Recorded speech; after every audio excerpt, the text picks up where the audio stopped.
സാവിയ പറഞ്ഞ കാര്യത്തിനോട് എനിക്ക് നല്ല എതിർപ്പാ. അല്ല, നീ ഒന്ന് ആലോചിച്ച് ആ പ്രോഗ്രാം എങ്ങനെ അവൻ പറഞ്ഞ പ്ലാൻ അനുസരിച്ച് നടന്നു? ഒട്ടും പോസിബിൾ അല്ല. മിസ്സുമാരും സംഭവിക്കട്ടെ. ക്ലാസ് ട്രിപ്പ് എന്ന രീതി വേണം സാവയൊക്കെ പറയാമായിരുന്നു. പക്ഷെ അത് മാത്രമേ അവനൊരു ഓപ്ഷൻ ഉള്ളൂ. പക്ഷെ എന്തൊക്കെയാണെങ്കിലും ലാസ്റ്റ് HOD-യുടെ സമ്മതം അത് അത്യാവശ്യം. എനിക്കത് തോന്നുന്നില്ല HOD സമ്മതിക്കുമെന്നൊക്കെ. എനിക്കൊരു സ്ട്രോബെറി ഷേക്ക്, എനിക്കൊരു ഓറഞ്ച് ജ്യൂസ്. എടി ഞാൻ ഒരു കാര്യം പറയട്ടെ, ഇനി അതിനെ ഒത്ത് നമ്മള് ടെൻഷൻ അടിച്ചിട്ട് വലിയ കാര്യമൊന്നുമില്ല.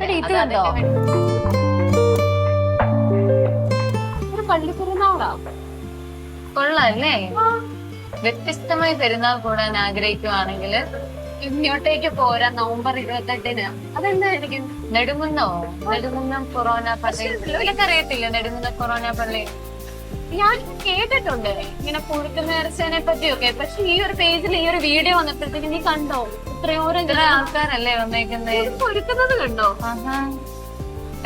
ഇറച്ചല്ലേ ഇത്? അതെ അതെ, ഇത് കൊറേ ആൾക്കാരുണ്ടല്ലോ. രാത്രിയിലാണ്. ഇതാണ് കൊച്ചു പിള്ളേര് വരെ കപ്പയായിട്ട് പോകുന്നത്. സംഭവം നമുക്കത് പോയി നോക്കിയാലോ? ക്ലാസ് ഒക്കെ എന്നും പോകുന്നില്ലേ?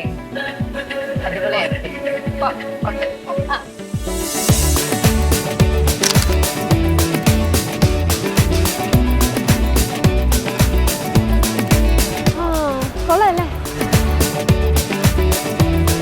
അങ്ങനെ ഞങ്ങള് നെടുങ്കുന്നം പള്ളിയിൽ എത്തിയിരിക്കുകയാണ്. കോട്ടയം ജില്ലയിൽ ചങ്ങനാശ്ശേരി അതിരൂപതയുടെ കീഴിലുള്ള ദേവാലയമാണ് നെടുങ്കുന്നം ഫൊറോന ദേവാലയം. നമ്മളിവിടെ എത്തിച്ചേർന്നപ്പം ഇപ്പം കുർബാന തുടങ്ങാനായിട്ട് പോവുകയാണെന്നാണ് അറിഞ്ഞത്. അതിനുശേഷം പ്രദക്ഷിണമുണ്ട്. അതിനുശേഷം മാത്രമേ നമുക്ക് വികാരിയച്ഛനെ അപ്പം കാണാനായിട്ട് സാധിക്കത്തുള്ളൂ. അച്ഛൻ്റെ അടുത്തുനിന്ന് നമുക്ക് ഈ ഇടവകയെ കുറിച്ചും ഇവിടുത്തെ എന്താണ് ഈ പെരുന്നാളിന്റെ ഒരു സവിശേഷത, പ്രത്യേകത, എങ്ങനെയാണ് ഇത് ഇത്ര ഫേമസ് ആയെന്നൊക്കെ നമുക്ക് ചോദിച്ചറിയാം. അതെ, ഈ സമയമുണ്ട് അല്ലേ?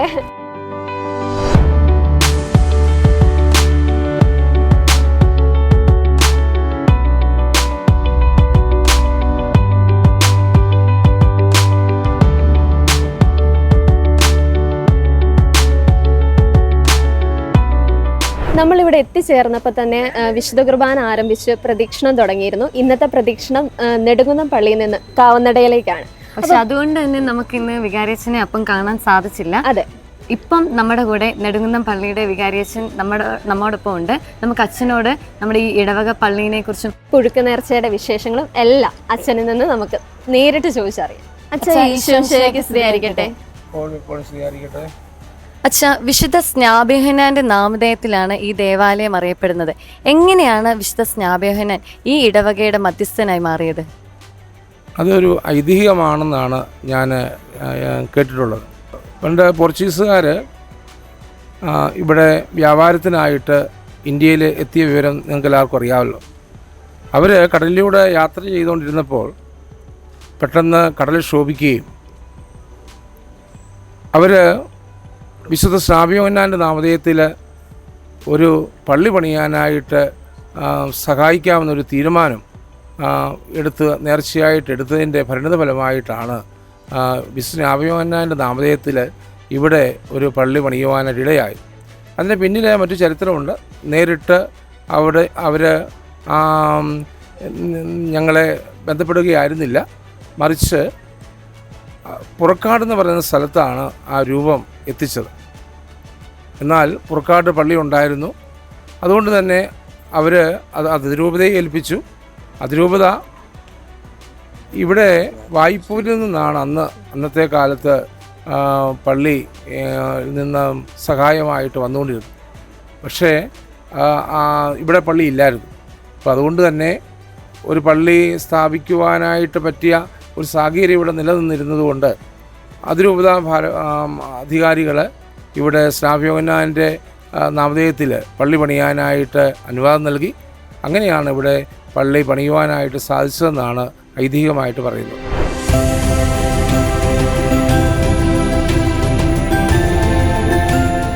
ആദ്യം ഈ പള്ളി തന്നെയായിരുന്നോ അതോ അവിടുന്ന് മാറി ഇവിടത്തേക്ക് മാറ്റി പണിയിപ്പിച്ചതാണോ? 1803 ആദ്യമായിട്ട് ഇവിടെ ഒരു കൊച്ചു പള്ളി പണിതത്. അത് ഇന്നും അവിടെ നിലനിൽക്കുന്നുണ്ട്. അതിനുശേഷം 1846 ഇപ്പോഴുള്ള പുതിയ പള്ളിയുടെ പണി പൂർത്തീകരിച്ചതായിട്ട് കാണുവാൻ സാധിക്കുന്നത്. പുതിയ പള്ളിയുടെ തിരുനാൾ വൃശ്ചികം 13-ാം തീയതിയാണ് ആഘോഷിക്കുന്നത്. അതിൻ്റെ കാരണം പുതിയ പള്ളിക്ക് വൃശ്ചികം 13-നാണ് കല്ലിട്ടതെന്നാണ് ചരിത്രം പറയുക. ഇവിടുത്തെ ആദ്യത്തെ വികാരി കളത്തൂർ കിളങ്ങര എബ്രഹാം കത്തനാരായിരുന്നു. അച്ഛനെ നെടുങ്ങാട്ട് അച്ഛനെന്നാണ് അറിയപ്പെടുന്നത്. അച്ഛൻ്റെ കാണുവാനായിട്ട് ഒത്തിരി പേര് ഇവിടെ വരുന്ന ഒരു പതിവുണ്ടായിരുന്നു. 1946 വരെ എല്ലാ വർഷവും തിരുനാളിനോടനുബന്ധിച്ച് വൃശ്ചികം 13 തിരുനാളെന്ന് ഞാൻ നേരത്തെ സൂചിപ്പിച്ചുവല്ലോ. വൃശ്ചികം 13 തിരുനാളിനനുബന്ധിച്ച് എല്ലാവർക്കും ഭക്ഷണം കൊടുക്കുന്ന ഒരു പതിവുണ്ടായിരുന്നു. അത് ആദ്യമേ അരിയാഹാരമാണ് കൊടുത്തുകൊണ്ടിരുന്നത്. എന്നാൽ 1946 അരിക്ക് ക്ഷാമം വന്നപ്പോൾ അന്നത്തെ പൊതുയോഗം ആ പതിവ് മാറ്റിയിട്ട് കൃഷി വിഭവങ്ങൾ കൊണ്ട് പുഴുക്കുണ്ടാക്കുവാനായിട്ട് തീരുമാനിച്ചു.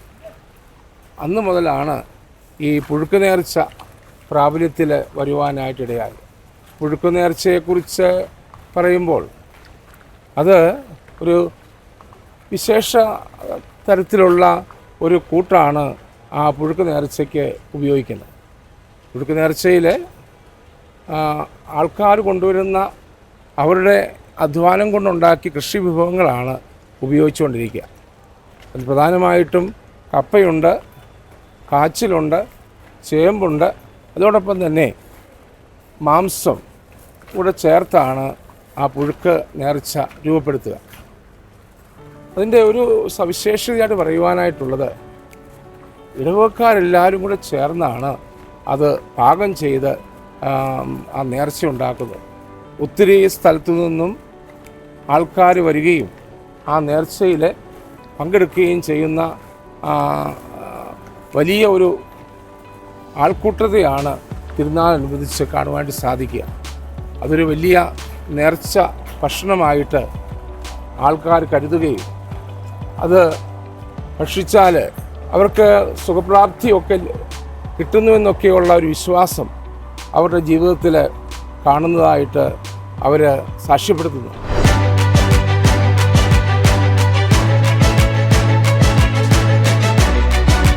പ്രദക്ഷിണ എല്ലാം കഴിഞ്ഞ് നമ്മുടെ പള്ളിയിലെ പരിപാടി ആകാശവിസ്മയൊക്കെ കഴിഞ്ഞിട്ട് ഇപ്പം ഏകദേശം ഒരു അരമണിക്കൂറേ ആയിട്ടുള്ളൂ. പക്ഷേ ഈ പള്ളിയുടെ ചുറ്റിലൊന്നും നമുക്ക് ആരും കാണാൻ സാധിക്കുന്നില്ല. അതെന്തുകൊണ്ടാണ് നീതു? നമ്മൾ ഇത്ര നേരം പുഴുക്ക് നേർച്ചയെ പറ്റിയായിരുന്നു സംസാരിച്ചത്, എന്നാലും നമ്മൾ പുഴുക്ക് ഒരുക്കുന്നതിനെ പറ്റി സംസാരിച്ചില്ല. കുറച്ച് മുന്നേ അമ്മമാർ കത്തിയും പിച്ചാത്തിയും ഒക്കെ ആയിട്ട് ഇനി നമ്മുടെ പള്ളിയുടെ പുറകിലേക്ക് പോയിട്ടുണ്ട്. പള്ളിയുടെ പുറകിലാണ് പള്ളിമേട. അവിടെയാണ് നമ്മുടെ പുഴുക്ക് നേർച്ചയുടെ ഒരുക്കങ്ങൾ. നമുക്കിനി അങ്ങോട്ടേക്ക് പോകാം.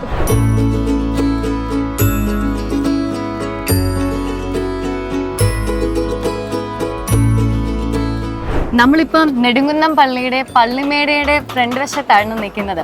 അപ്പം നമുക്കിവിടെ കാണാനായിട്ട് സാധിക്കും വളരെയധികം ആളുകളാണ്, ഇടവക ജനങ്ങൾ എല്ലാവരും കൂടെ ഒന്ന് ചേർന്ന് നാളത്തെ ഈ ഒരു പുഴുക്ക് നേർച്ചയ്ക്ക് വേണ്ട ഒരുക്കങ്ങളെല്ലാം തകൃതിയായിട്ട് ചെയ്തുകൊണ്ടിരിക്കുകയാണ്. അപ്പം നമുക്കിവിടെ വെള്ള ലോഹയിട്ട് ഒരു അച്ഛനെ കാണാൻ സാധിക്കും. അച്ഛൻ ഇവിടുത്തെ കൊച്ചച്ഛനാണെന്ന് തോന്നുന്നു. നമുക്ക് അച്ഛനോട് ചോദിക്കാം. അച്ഛാ, ഈശോ മിശിഹായ്ക്ക് സ്തുതിയായിരിക്കട്ടെ. അച്ഛൻ്റെ പേരെന്താണ്? എൻ്റെ പേര് മാത്യു മരങ്ങാട്ട്. ഇത് രണ്ടുപേരും അച്ഛന്മാരാണ് കേട്ടോ. അച്ഛൻ്റെ പേര് ജോംസി പൂവത്തോലിൽ, ജോർജി കൈതപ്പറമ്പിൽ. ഓക്കെ അച്ഛാ, കൊച്ചച്ഛന്മാരായതുകൊണ്ട് ചോദിക്കുക, ഇത് നിങ്ങളുടെ ഫസ്റ്റ് പെരുന്നാളല്ലേ?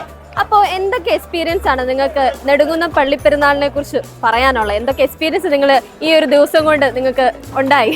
ഈ ഒരു ദിവസം കൊണ്ടല്ല, ഈ ഒരു പെരുന്നാൾ തുടങ്ങിയത് തൊട്ട് ഒത്തിരിയേറെ എക്സ്പീരിയൻസ് ഉണ്ടായിട്ടുണ്ട്. ഞാൻ ശരിക്കും പറഞ്ഞാൽ ഞാൻ ചങ്ങനാശ്ശേരിക്കാരനാണ്. ഞാൻ ചങ്ങനാശ്ശേരിയിലാണെങ്കിലും പുഴുക്ക് നേർച്ചയെപ്പറ്റി ഒത്തിരി കേട്ടിട്ടേ ഉള്ളൂ. എനിക്കിവിടെ വരാനായിട്ട് പല സാഹചര്യം കൊണ്ട് പറ്റിയിട്ടില്ല. ഞാൻ 10 കഴിഞ്ഞ് സെമിനാരി ചേർന്നതാണ്. ഇവിടെ വരണമെന്ന് ആഗ്രഹമുണ്ട്. പുഴുക്ക് കഴിച്ചിട്ടുണ്ട്, പക്ഷേ ഇവിടെ വരാനായിട്ട് പറ്റിയിട്ടില്ല. പക്ഷെ ഒത്തിരി സന്തോഷമുണ്ട് കേട്ടോ. ഇവിടെ പുഴുക്ക് നേർച്ച അല്ലെങ്കിൽ ഇതിൻ്റെ തിരുനാൾ ആദ്യമേ ഇപ്പോൾ ഒരാഴ്ച കഴിഞ്ഞു. ഇതിൻ്റെ കൊടിയേറ്റി ഇതിൻ്റെ ഓരോ പ്രോഗ്രാം, പ്രത്യേകിച്ച് ഇത് ഈ 3 ദിവസമാണ്, ഇന്നലെ, ഇന്ന്, നാളെ, ഈ 3 ദിവസമാണ് തിരുനാളിൻ്റെ മെയിൻ ദിവസങ്ങൾ. അതായത് ഇന്നലെ കൊണ്ട് ഇവർ ഇങ്ങനെ വിഭവ ശേഖരങ്ങൾ എന്ന് പറഞ്ഞൊരു പ്രദക്ഷിണമൊക്കെ ഉണ്ടായിരുന്നു. അതിൽ നമ്മൾ ഈ പറയുന്ന പോലെ നാനാജാതി മതസ്ഥരെല്ലാവരും കൂടി ഒന്നിച്ചേർന്ന് ഇന്നാണ് അതിൽ പ്രത്യേകിച്ച് കാണാനായിട്ട് പറ്റിയത്. അതായത് നാനാജാതി മതസ്ഥകൾ എല്ലാവരും കൂടെ ഒന്ന് ചേർന്ന് ഒരു കവലയിൽ കൂടി പ്രദക്ഷിണത്തിൽ പങ്കെടുക്കുന്നു, പ്രാർത്ഥിക്കുന്നു, കാര്യങ്ങളെല്ലാം ഒത്തിരി ഇത്. അതിനേക്കാളും എന്നെ അത്ഭുതപ്പെടുത്തിയത് ഇപ്പോൾ നിങ്ങൾ ഇപ്പോൾ ഇവിടെ കപ്പയെല്ലാം കുത്തിക്കൊണ്ടിരിക്കുകയാണ്. ഇവിടെ നിങ്ങൾ നോക്കിയാൽ മനസ്സിലാകും നമ്മുടെ ഈ ഇടവക്കാർ മാത്രമല്ല ഹൈന്ദവരായിട്ടുള്ളവരും ഒത്തിരി മിക്സ് ചെയ്തിട്ടാണ് വന്നിരിക്കുന്നത്. അതായത് ഇതൊരു നാനാജാതി മതസ്ഥരുടെ ഒരു ആഘോഷമായിട്ട്, തിരുനാളായിട്ട്, ഒരു നേർച്ചയായിട്ട് തന്നെ ഇത് മുന്നോട്ട് പോകുന്ന ഒരവസ്ഥയാണ് കണ്ടിട്ടുള്ളത്. നമുക്ക് ഒരാളോട് ചോദിക്കാം. ചേട്ടൻ്റെ പേരെന്താണ്? രാജീവ്. അപ്പം രാജീവ് ചേട്ടൻ ഇവിടെ വന്നിട്ട് ഇതിപ്പോൾ എത്രാമത്തെ പൊരുക്കുന്നേർച്ചയാണ്? ഇപ്പോൾ ഇത്രയും നാളത്തെ ആ ഒരു പൊരുക്കുന്നേർച്ചയുടെ എക്സ്പീരിയൻസ് എന്താണ് പറയാനുള്ളത്? നേർച്ച ജനിച്ചതിന് ശേഷം ഇന്നുവരെ മിസ്സായിട്ടില്ല. നെടുകുന്നത്തെ പുഴുക്ക് എന്ന് പറയുമ്പോഴത്തേക്ക് എല്ലാ വിദേശത്തുള്ള എല്ലാ ആൾക്കാരും അവധിക്ക് വരുന്ന ഒരു സമയമാണ് ഈ വൃശ്ചികം 13 എന്നുള്ളത്. ഇപ്പോൾ നമ്മൾ ചുറ്റുപാടൊക്കെ നോക്കിയാൽ ഇഷ്ടംപോലെ ആൾക്കാർ യൂറോപ്യൻ രാജ്യങ്ങളിൽ നിന്നും ഒക്കെ വന്നിട്ടുണ്ട് ഈ പുഴുക്ക് ഒരുക്കുന്നതിന് വേണ്ടിയും അത് വിളമ്പുന്നതിനും വേണ്ടി. ഇതൊരു അച്ഛന്മാർ പറഞ്ഞതിലൊരു ആഘോഷമാണ്. എന്നതിലുപരി നമ്മളുടെ ഒരു വൈകാരികത ഉള്ള ഒരു സംഭവമാണ് പുഴുക്കെന്നുള്ളത്. ഹായ് ആൻറ്റി, പേരെന്താ? എൻ്റെ പേര് ആനിമ്മ. ഓക്കെ, ആനിമ ആൻറ്റിയോട് ഞാനൊരു ക്വസ്റ്റ്യൻ ചോദിച്ചോട്ടെ. ആൻറ്റി, ഈ നമ്മുടെ ഈ തിരുനാളിന് ഒരുക്കുന്നതിന് മുമ്പേ ഈ ഇടവക ജനങ്ങൾ ഉപവാസവും പ്രാർത്ഥനയും ഒക്കെ എടുത്തിട്ടാണ് ഈ ഒരു തിരുനാളിന് ഒരുങ്ങുന്നതെന്ന് ഇങ്ങനെ കേട്ടു. അപ്പോൾ ആൻറ്റിയുടെ എക്സ്പീരിയൻസ് എന്താ? തീർച്ചയായിട്ടും ശരിക്കും ഒരു മധ്യസ്ഥ പ്രാർത്ഥന നമുക്ക് കൂടെ ഉണ്ട് തിരുനാളിന് മുമ്പായിട്ട്. അതില്ലാഞ്ഞ സമയത്ത് അതിൻ്റെതായ അനിഷ്ട സംഭവങ്ങളൊക്കെ ഇവിടെ ഉണ്ടായത് ഇവിടെ ഉള്ളവർക്ക് എല്ലാവർക്കും അറിയാം. അതിനുശേഷം ഈ ഒരു ഉപവാസപ്രാർത്ഥന വേണമെന്ന് നിശ്ചയിച്ച് വൈദികരും സിസ്റ്റേഴ്സും അൽമായരും എല്ലാവരും ചേർന്ന് പ്രാർത്ഥനയോടുകൂടിയാണ് ഇതിനുള്ള ഒരുക്കങ്ങൾ തുടങ്ങുന്നത്. ആ പ്രാർത്ഥന വലിയൊരു ശക്തിയായിരുന്നു. അത്ഭുതങ്ങളൊക്കെ നടന്നിട്ടുണ്ട്. അതുപോലെ തന്നെ നമ്മുടെ ഇവിടെ ഉള്ളവരല്ല, വെളിയിലുള്ളവരൊക്കെ ആണെങ്കിലും ഞങ്ങൾക്ക് വരാൻ പറ്റത്തില്ല, ഞങ്ങൾക്ക് വേണ്ടിയിട്ട് ഒരു നേർച്ച അവിടെ ഇട്ടേക്കണം, കുഞ്ഞുങ്ങളുണ്ടാകാൻ വേണ്ടിയിട്ട്. അങ്ങനെ കുഞ്ഞുങ്ങളുണ്ടായിട്ടുണ്ട്, എനിക്ക് തന്നെ അറിയാം. ആ വർഷം ഉണ്ടായിട്ടില്ല, പിറ്റേ വർഷമാണെങ്കിലും എന്നാലും വിശുദ്ധോട് മാധ്യസ്ഥം പ്രാർത്ഥിച്ചു കുഞ്ഞുങ്ങളുണ്ടായ പുണ്യാളസനാണല്ലേ ഉണ്ട്. നമുക്ക് എല്ലാവർക്കും ഓരോരോ അനുഭവങ്ങളുണ്ട് തീർച്ചയായിട്ടും.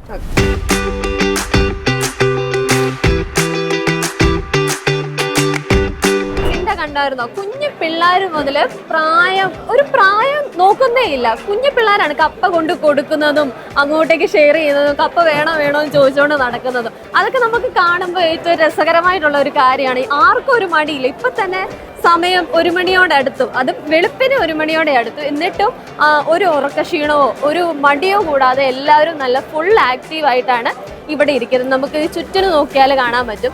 അത് മാത്രമല്ല ഈ വെളിയിൽ നിന്ന് കാണാം, ഇവിടെ ഒരു പരിപാടി മാത്രമല്ല നടക്കുന്നത്. ഇവിടെ കപ്പ കൊത്തുന്നവരുണ്ട്, അതുപോലെ തന്നെ കാച്ചില്, ചേമ്പ്, അതുപോലെ വാഴയ്ക്ക, അതുപോലെ അപ്പുറത്തെ സൈഡിലോട്ടൊക്കെ നമ്മൾ നോക്കുകയാണെങ്കിൽ അവിടെ ഒരു ഇറച്ചിയൊക്കെ നുറുക്കുന്നതും കഴുകുന്നതും ഒക്കെ പല പല കാര്യങ്ങളാണ് ഈ ഒരു ചെറിയൊരു ഈ ഒരു കുടക്കീഴിൽ നടക്കുന്നത്.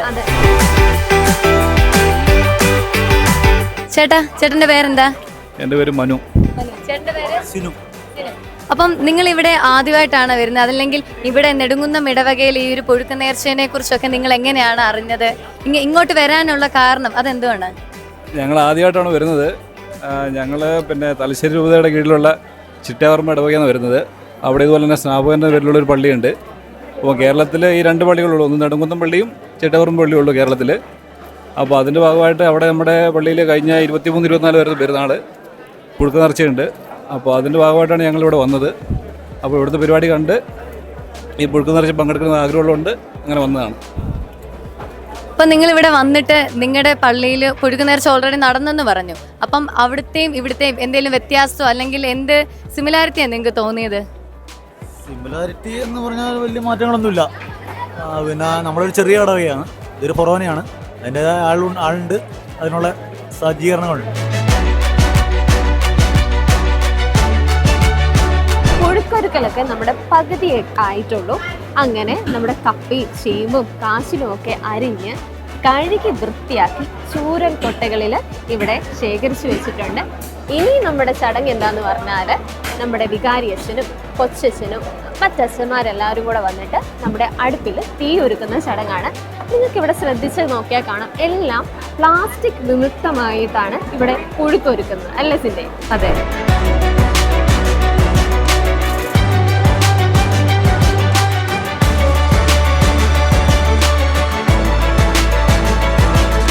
ഇപ്പം നമുക്കിവിടെ പുറകിൽ കാണാനായിട്ട് സാധിക്കും. ഇവിടെ ഇപ്പം 3 ചെമ്പ് ഇപ്പം അടുപ്പിൽ പാകം ചെയ്യാനായിട്ട് കയറിയിട്ടുണ്ട്. അപ്പം നമ്മളിവിടെ അറിഞ്ഞതനുസരിച്ച് ഇവിടെ 16 പേര് ചേരുന്ന ഒരു ടീമാണ് ഈ ഒരു പുഴുക്ക് പാകം ചെയ്യുന്നതിൻ്റെ പിന്നിലുള്ളതെന്ന്. അപ്പം ആ ഒരു പുഴുക്ക് പാകം ചെയ്യലിന് ഏറ്റവും കൂടുതൽ നേതൃത്വം നൽകുന്ന ആളാണ് ഈ കുട്ടപ്പൻ ചേട്ടൻ എന്ന് പറയുന്നത്. അപ്പോൾ കുട്ടപ്പൻ ചേട്ടൻ നമ്മളോടൊപ്പം ചേർന്നിട്ടുണ്ട്. അപ്പം കുട്ടപ്പൻ ചേട്ടനോട് നമുക്ക് ചോദിക്കാം എങ്ങനെയാണ് ഈ ഒരു പുഴുക്ക് നേർച്ച ഉണ്ടാക്കുന്നത്, അല്ലെങ്കിൽ ആ ഒരു പുഴുക്ക് നേർച്ചയുടെ റെസിപ്പി എന്താണെന്നുള്ളത്. എന്താണ് എങ്ങനെയാണ് ഈ ഒരു പുഴുക്ക് നേർച്ച പാകം ചെയ്യുന്നത്? പുഴുക്ക് നേർച്ച ശരിക്കും പറഞ്ഞാൽ ഒരു സമൂഹമായിട്ടുള്ള 16 പേരല്ല, നൂറുകണക്കിന് ആൾക്കാരുടെ അധ്വാന ഫലമാണ്. 22 കൊട്ടയോളം സാധനങ്ങൾ, അതായത് കപ്പ, കാച്ചിൽ, ചേമ്പ്, ഏത്തയ്ക്ക, ഇറച്ചി, ഇത്രയും സാധനങ്ങൾ 22 കൊട്ടയോളം സാധനങ്ങൾ. അപ്പോൾ അങ്ങളെ കപ്പയ്ക്ക് ഇത്ര കൊട്ട, ചേമ്പിന് ഇത്ര കൊട്ട അങ്ങനെയുണ്ടോ? കപ്പയ്ക്ക് അളവുണ്ട്. ആദ്യമേ നമ്മൾ ഇതിൻ്റെ അടിയിൽ ചോട്ടിൽ ഒന്നും പിടിക്കാതിരിക്കാനായിട്ട് ആദ്യമേ കപ്പയാണ് ഇടുക. അത് കഴിഞ്ഞിട്ട് ചേമ്പിടും, കാച്ചിലിടും, ഏത്തക്ക ഇടും. അത് മാറി മാറി ഇപ്പം നമ്മളിട്ടത് ഏത്തക്കയാണ് ഏറ്റവും അടിയിലിട്ടത്. കപ്പ കഴിഞ്ഞിട്ട് ഏത്തക്ക ഇട്ട്, അത് കഴിഞ്ഞിട്ട് ചേമ്പിട്ടു, അത് കഴിഞ്ഞിട്ട് കാച്ചിലിട്ടു, പിന്നെ ഇറച്ചി ഇട്ട് കഴിഞ്ഞിട്ട് മസാല ഇട്ടു. അതിന് മുകളിൽ പിന്നെ കപ്പയിട്ട് കവർ ചെയ്ത് വിട്ടു.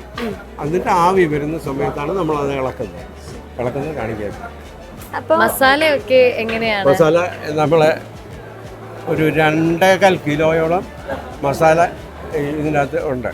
അത് കറുവയുണ്ട്, ഗ്രാമ്പുണ്ട്, ഏലക്ക ഉണ്ട്, തക്കോലമുണ്ട്,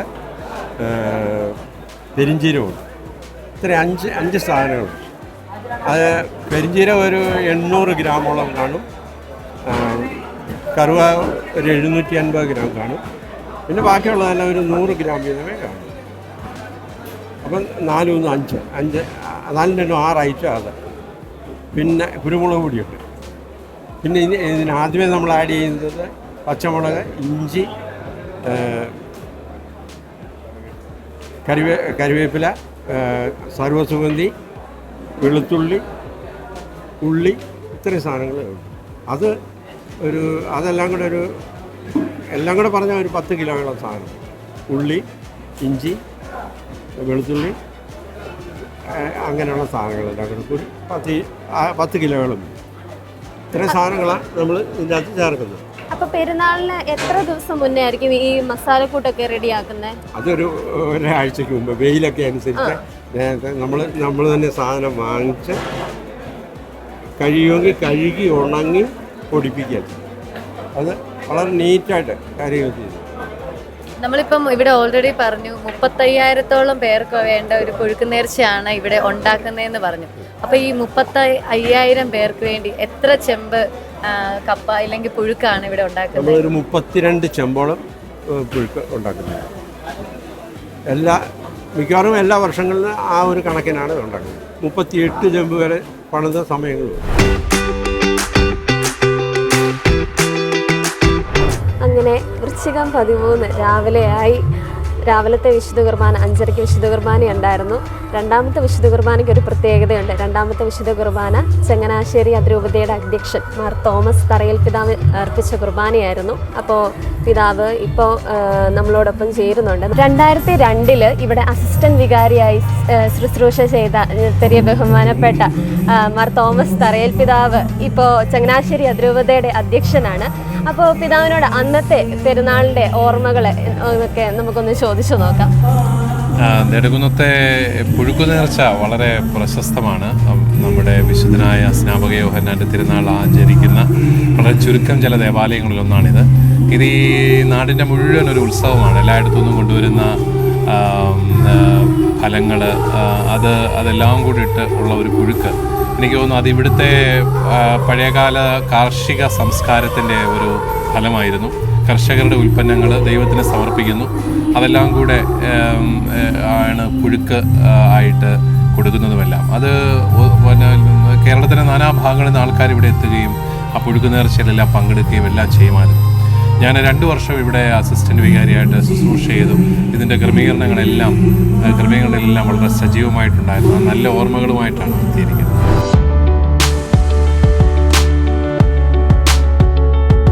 അപ്പോൾ പെരുന്നാളിൻ്റെ വിശേഷങ്ങളെല്ലാം തകൃതിയായിട്ട് ഇവിടെ നടക്കുകയാണ്. അപ്പം നമ്മളോടൊപ്പം ഇപ്പം കൂടെ ചേരുന്നത് നെടുങ്കുന്നം പള്ളിയിലെ കൈക്കാരന്മാരാണ്.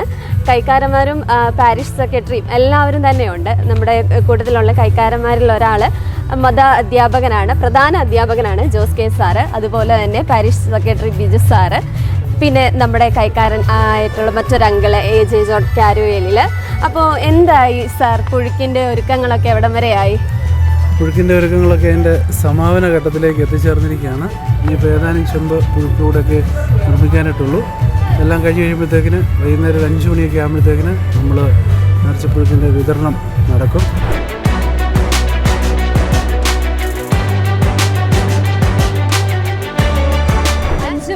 നമ്മളോട് പറഞ്ഞിരുന്നത് പുഴുക്ക് നേർച്ചയുടെ സമയം. എന്നാൽ പ്രദക്ഷിണം ഇതുവരെ പള്ളി കയറിയിട്ടില്ല. അങ്ങോട്ടും ഇങ്ങോട്ടും ചെറിയ സമയ വ്യത്യാസം വരും. എങ്കിലും ജനങ്ങളെല്ലാവരും അക്ഷമരായിട്ട് നമുക്കിവിടെ കാണാൻ സാധിക്കും. വലിയൊരു ജനാവലി അല്ലേ ഈ ഒരു പുഴുക്ക് നേർച്ച. ഇന്നലെ അവർ പറഞ്ഞ പോലെ തന്നെ 35,000 പേരെന്ന് പറയുന്നത് അതിൽ കൂടുതലുണ്ട്. ഞാൻ നോക്കിയിട്ട് 35,000 കൂടുതലുണ്ട്.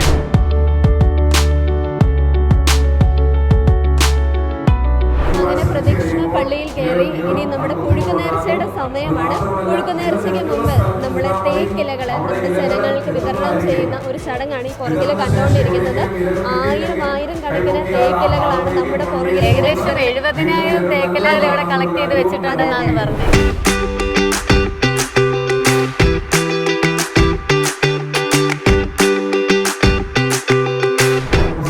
നമ്മൾ വെയിറ്റ് ചെയ്തിരുന്ന ഒരു സമയം വന്നിട്ടേ അല്ലേ? ഞങ്ങൾക്കും അങ്ങനെ ഇലയൊക്കെ കിട്ടിയിട്ടുണ്ട്. അപ്പം നമുക്ക് ഇവിടെ പുറകിൽ കാണാനായിട്ട് സാധിക്കും. പുഴുക്ക് നേർച്ചയുമായിട്ട്, കൊട്ടയം പുഴുക്ക് നേർച്ചയുമായിട്ട് നമ്മുടെ വോളണ്ടിയേഴ്സ് നമ്മുടെ ഓരോ സെക്ടേഴ്സിലോട്ടും പോകുന്നത്. അത് മാത്രമല്ല, ഈ തവണത്തെ ഒരു പ്രത്യേകതയാണ്, ഇത്തവണ ഗേൾസ് പവറും ഉണ്ട്, ഒരു സ്ത്രീ ജനവും ഉണ്ട് ഇത്തവണ പുഴുക്ക് നേർച്ച വിളമ്പാൻ വേണ്ടി. അപ്പോൾ അത് വ്യത്യസ്തമാകുന്ന മറ്റൊരു കാഴ്ചയാണ്. അതെ അതെ, ഈ വർഷം ആദ്യമായിട്ടാണ് നമ്മൾ അറിഞ്ഞത് സ്ത്രീകൾ പുഴുക്ക് നേർച്ച വിളമ്പാനായിട്ട് വന്നേക്കുന്നത്. പിന്നെ നമുക്ക് സൈഡിലോട്ട് നോക്കുവാണെങ്കിൽ നമ്മുടെ അച്ഛന്മാരും എല്ലാം നമുക്ക് കാണാനായിട്ട് സാധിക്കും. നമ്മുടെ ഇടവകയിൽ നേരത്തെ സേവനം ചെയ്ത അച്ഛന്മാരും അതിനുശേഷം ഈ കൊറോണ പള്ളിയിൽ ഉള്ള മറ്റ് ഇടവകളിലെ അച്ഛന്മാരും എല്ലാവരും നമ്മുടെ ഇന്ന് ഇവിടെ സന്നിധരായിട്ടുണ്ട്.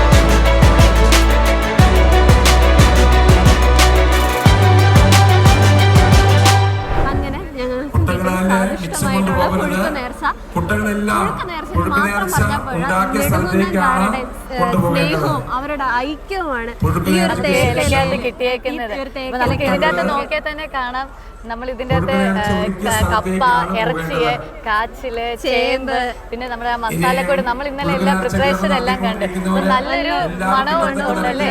അപ്പം ഏറ്റവും അടിപൊളിയായിട്ടാണ് അവരുടെ ആ ഒരു ഐക്യത്തിന്റെ ആ ഒരു പ്രതീകമാണ് നമുക്ക് ഈ ഒരു പുഴുക്ക് നേർച്ച നമുക്ക് ഇവിടെ കിട്ടിയേക്കുന്നത്. അപ്പൊ നമ്മുടെ ഇന്നത്തെ ആ പ്രധാന തിരുനാള് ഇതോടുകൂടി അവസാനിക്കാണ്. കൊടിയിറങ്ങുന്നത് ഡിസംബർ 1-ാം തീയതി ആണെങ്കിലും ഈ ഒരു പെരുന്നാൾ അറിയപ്പെടുന്ന ഈ പുഴുക്ക് നേർച്ചയിലൂടെയാണ്. അത് ഇന്ന് അവസാനിക്കുകയാണ്. ഇനി നമ്മുടെ അടുത്ത വർഷം 13 വേണ്ടി കാത്തിരിക്കണം നമുക്ക് ഇവിടെ പുഴുക്ക് നേർച്ച കിട്ടാനായിട്ട്. അപ്പൊ ഒരിക്കൽ കൂടി നമ്മുടെ നെടുങ്കുന്നം ഇടവകക്കാർക്ക് നമ്മുടെ തിരുനാളിന്റെ മംഗളങ്ങൾ നേരുവാണ്. This is Sinda Reji and Neethu Maria Joseph signing off. Thank U.